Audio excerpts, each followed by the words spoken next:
हम लोग अम्ल क्षारक और लवण पढ़ रहे हैं। ठीक है, ये क्लास 10th का आपका जो साइंस का दूसरा चैप्टर है। ठीक है, अभी ये इस सीरीज का 7वां वीडियो है। इससे पहले हमने 6 वीडियो में बहुत सारी चीज़ें सीखी हुई हैं। अभी हमने अब तक अम्ल और क्षारक, इस वीडियो के साथ अम्ल और क्षारक पूरा हो जाएगा। इसके बाद हम लोग अगला 1 या 2 वीडियो में लवण को पूरा करेंगे।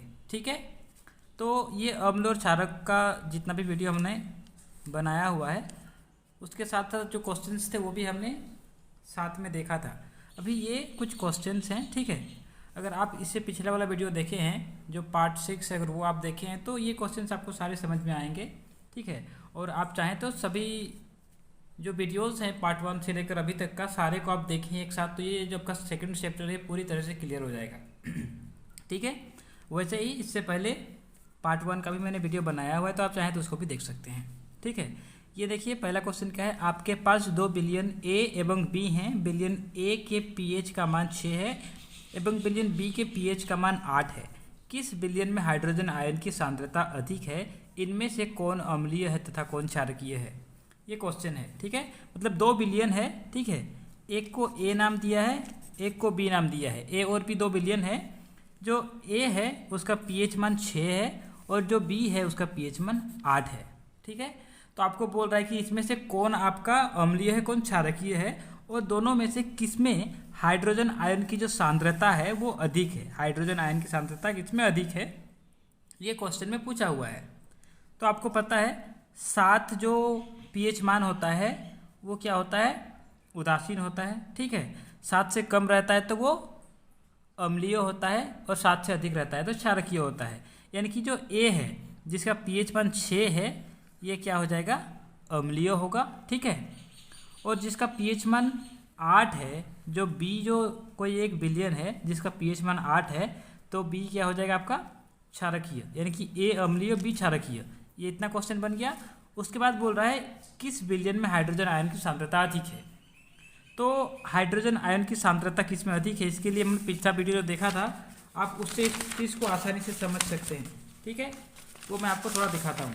ये देखिए यहाँ पे हाइड्रोजन आयन की सांद्रता को दिखाया गया है।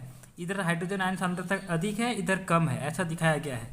तो अगर अम्ल जैसे उसका पीएच मान घटते जाता है उसका जो हाइड्रोजन आयन की सांद्रता है वो बढ़ती जाती है। तो यहाँ पे 7 है तो 6 कहीं इधर होगा और जो 8 है कहीं आगे होगा। यानी कि 6 जो है जो ज़्यादा अम्लीय है उसमें इसके सीधा में हाइड्रोजन आयन ज़्यादा रहेंगे ना। यानी कि जो आपका यहाँ पे जो ए है, ए जो अम्लीय बिलियन है उसमें हाइड्रोजन आयन की सांद्रता अधिक होगी। ठीक है, पहला क्वेश्चन हो गया। अभी दूसरा देखते हैं। H+ आयन की सांद्रता बिलियन की प्रकृति पर क्या प्रभाव डालता है? इसको भी हम लोग इसी फोटो से समझ सकते हैं। ये देखिए ये H+ आयन है तो इसकी जो सांद्रता है ये बिलियन पर क्या प्रभाव डालता है। देखिए अगर H+ आयन की सांद्रता कम होती है तो क्या होता है, वो क्षारकीय होते जाता है। ठीक है, यानी कि कम अम्लीय होता है और क्षारकीय होते जाता है। अगर उसकी जो H+ आयन की सांद्रता बढ़ती है तो वो क्या होता है, अम्लीय होते जाता है। तो यही प्रभाव डालता है। अगर H+ आयन यहाँ पे देखिए क्या प्रभाव डालता है, हो रहा है ना H+ आयन की सांद्रता। तो सांद्रता अगर बढ़ेगी तो वो क्या हो जाएगा, ज़्यादा अम्लीय हो जाएगा। और अगर H+ आयन की सांद्रता घटेगी तो वो कम अम्लीय होगा, या फिर हम उसको बोल सकते हैं ज़्यादा क्षारकीय हो जाएगा। ठीक है, तीसरा क्वेश्चन, क्या क्षारकीय बिलियन में H+ आयन होते हैं? अगर हाँ तो ये क्षारकीय क्यों है? इसको भी हम लोग इसी फोटो से समझेंगे। ठीक है, तो यहाँ देखिए ये क्षारक है, ये अम्ल है। यहाँ पे क्षारक है फिर भी ये देखिए H+ आयन जो है आपका क्षारक में भी ये उपस्थित है। फिर भी ये क्षारक है जबकि इसमें H+ आयन है, तो वो कैसे डिसाइड होता है? अब देखते हैं कि यहाँ पे देखिए अगर आपका, इसको एक एग्जांपल से समझते हैं। अगर आप मान लेते हैं 1 गिलास पानी लिया आपने। ठीक है, 1 गिलास पानी में आपने क्या किया, थोड़ा सा आधा चम्मच नमक डाला। ठीक है, और उसमें आपने 10 चम्मच क्या किया, आपने उसमें चीनी डाल दिया। तो अब ये क्या हो जाएगा, ये नमकीन होगा या मीठा होगा? तो इसमें आपने बहुत सारा चीनी डाल दिया। ठीक है, तो ये क्या हो जाएगा, मीठा हो जाएगा। मीठा क्यों होगा, क्योंकि आपने नमक भी डाला और चीनी भी डाला, लेकिन चीनी की जो मात्रा है वो बहुत ज़्यादा है, इसके लिए क्या हो जाएगा, मीठा हो जाएगा। अब एक दूसरा केस लेते हैं।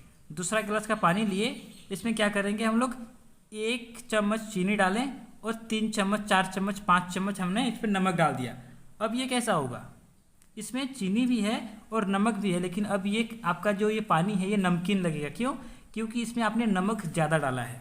उसी प्रकार से कोई भी विलयन है उसमें आपका H+ आयन भी और OH- आयन भी रहेंगे, ठीक है। तो उसमें हम लोग का क्वेश्चन क्या था, अगर H+ आयन क्षारकीय विलयन में रहते हैं कि नहीं रहते हैं, क्वेश्चन था। तो क्षारकीय विलयन में भी H+ आयन रहेंगे क्या? क्षारकीय विलयन में H+ आयन होते हैं? अगर हाँ तो ये क्षारकीय क्यों है? इसका आंसर होगा कि H+ आयन में भी, आप यहाँ देख सकते हैं, H+ आयन में भी, क्षारकीय माध्यम में भी H+ आयन रहते हैं, पूछा है ना। तो क्षारकीय माध्यम में भी H+ आयन रहते हैं, और वो क्षारकीय इसलिए होता है क्योंकि उसमें जो OH- आयन की सांद्रता है वो अधिक होती है। जैसे यहाँ पे कोई नमकीन आपका पानी है लेकिन उसमें भी चीनी है, यहाँ पे कोई आपका मीठा पानी है उसमें भी नमक है, लेकिन ये मीठा और नमकीन क्यों हो रहा है? क्योंकि अगर ज़्यादा चीनी डालेंगे तो वो मीठा होगा, ज़्यादा नमक डालेंगे तो नमकीन होगा। उसी प्रकार से यहाँ पे H+ आयन रहेंगे, लेकिन क्योंकि उसमें OH- आयन ज़्यादा है तो वो क्षारकीय होगा, ठीक है। अभी अगला क्वेश्चन क्या है, कोई किसान खेत की मृदा की किस परिस्थिति में बिना बुझा हुआ चूना कैल्शियम ऑक्साइड, बुझा हुआ चूना कैल्शियम हाइड्रोक्साइड या चौक कैल्शियम कार्बोनेट का उपयोग करेगा? कोई किसान है वो अपना खेत में बुझा हुआ चूना या बिना बुझा हुआ चूना या चौक कब डालेगा, ये हम लोग को पूछ रहा है, ठीक है। तो कैल्शियम ऑक्साइड बोलें या कैल्शियम हाइड्रोक्साइड बोलें या कैल्शियम कार्बोनेट बोलें, ये सभी क्या है? ये सभी हैं क्षारक, ठीक है। ये सभी क्या है, जो तीनों यहाँ पे नाम दिया हुआ है सभी क्षारक हैं, ठीक है। तो क्षारक हम लोग कब मिलाएंगे? हम लोग को एसिडिटी होती है तो इनो खाते हैं। कहने का मतलब क्या है कि अगर कोई भी किसान, अगर उसका जो मृदा है, मिट्टी है, खेत की मिट्टी है, वो अगर अम्लीय प्रकृति का हो गया है तो क्या करेगा किसान? उसमें क्षारक डालेगा। क्षारक क्यों डालेगा?